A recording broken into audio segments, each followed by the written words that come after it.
investing? How does it relate to Treasury? How does it relate to the nation? How does it relate to Pennsylvania? One little discrete program we have that I want to make sure you're aware of is our home energy loan program. And the idea is for Treasury to front households of modest means the cash flow up front to pay for the rehabbing that then allows them to reduce both their carbon footprint and their utility bills such that they can pay for the loan. So it's yet another case where the credit facility is all that was necessary. And what's comical is nobody would go anywhere near that because it was nowhere as nearly as safe as a normal mortgage, right? Normal mortgage. Of course, we're going to be rolling up to a 25% default rate on mortgages for a lot of years. And in the meantime, these home energy loan programs are north of 99% paid on time, and these are to households of modest means. So, we're helping thousands of people with that. We're trying to work with the Department of Energy to innovate in a way that would allow all of the educational institutions in Pennsylvania to get upfront money to retrofit their buildings, reduce their carbon footprint, reduce their utility bills, and pay for the loan, so to speak, at a discounted rate out of their reduced bills. Because universities are at the very edge of their balance sheet. They don't want to take on more debt, and yet they can see that this debt would pay for itself. And they're worried about doing things like paying for their roofs, paying for carpeting, or competing with competitor schools and building the new gyms and the new, orchestra centers. So there's very little really focused on the kind of investing that helps everybody, not just the school, but everybody who cares about the carbon footprint of these institutions. And it is arguable, I haven't got the final data, it is arguable that of all the states in the nation, Pennsylvania actually has the largest chunk of its wealth and the largest footprint in academia. So there's we all have a little bit of a stake in helping there. So those are a couple of Treasury-specific points. I also asked my staff to sort of pull together some basic numbers on green tech investing. And like I said, I'm really here to raise my hand and say, I want to be a teammate with you. You're going to be hearing from Charles Robbins and other close friends of mine who can rope us together and yoke us together on any variety of adventures down the road. There's money to be made here. Money to be saved by the average consumer and money to be made by investors. To give you some sense of this, we had a 1.45 to 1.045 trillion in revenue and 9 million jobs in the renewable energy and energy efficiency sector in 2007. So we were north of $1 trillion already. To give you a sense of relative size, according to the Hong Kong and Shanghai Banking Corp (HSBC), the green tech sector is already larger than the aerospace and defense sectors combined, and it's getting bigger. And also, the green collar space has been growing 3 times faster than the broader economy. So we're moving towards creating up to 37 million jobs in the non-traditional energy sector. And 90% of these jobs are and should be private sector jobs. So there's growth there, and there's opportunity there, and there's scale there. All this recycling you talk about, not as just something they're doing that's good, but they're actually profit centers for these public companies, and they talk about it on these conference calls that they have. And this is an area where they're actually making money. And so for me, and we talk about, some of you may have seen all that was happening with air gas and some of the company air products and the potential combination that's there. Well, air gas is one of the leading reclaimers and recycles refrigerants, and that's actually a high margin business for them. It's just not about being green. It's making green being green.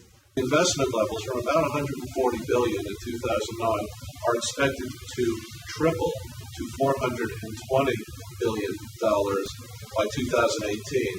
Now, again, I won't ask you to do the math in your head. That's not as high a compound growth rate as you would think. There's a miracle compounding is 13%.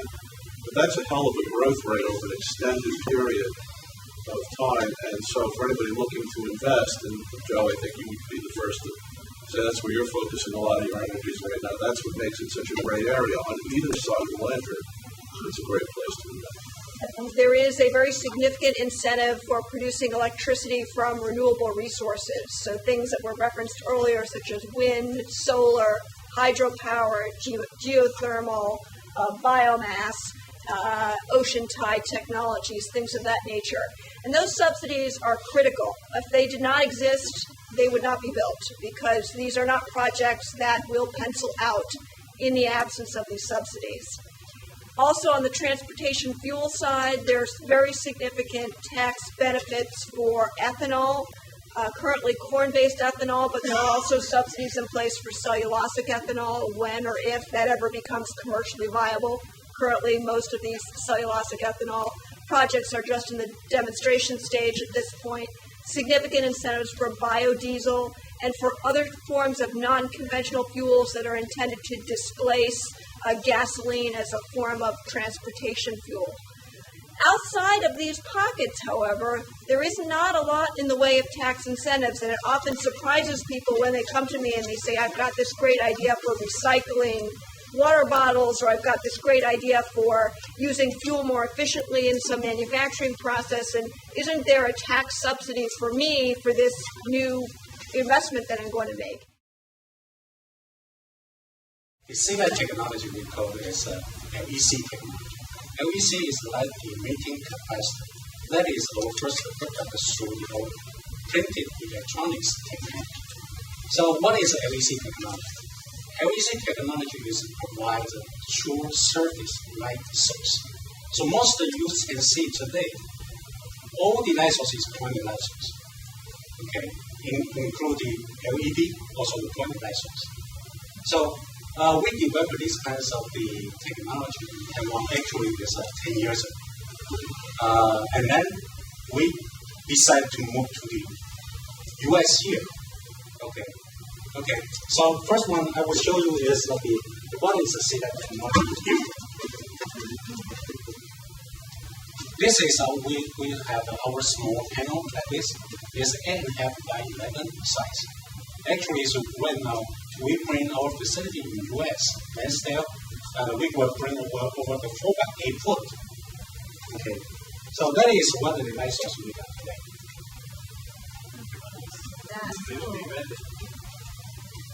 So that's a flexible and very safe. Flexible. You can put it anywhere. Like this. You can jump on the top. The LED technology, including OLED technology, we try to bring to this surface area.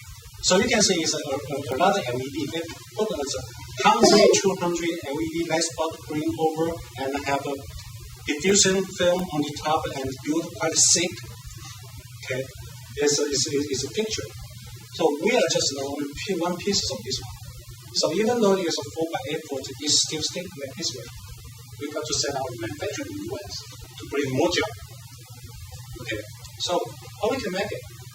So actually, I think it's a lot of big company and they do a lot of this technology on the green and clean technology.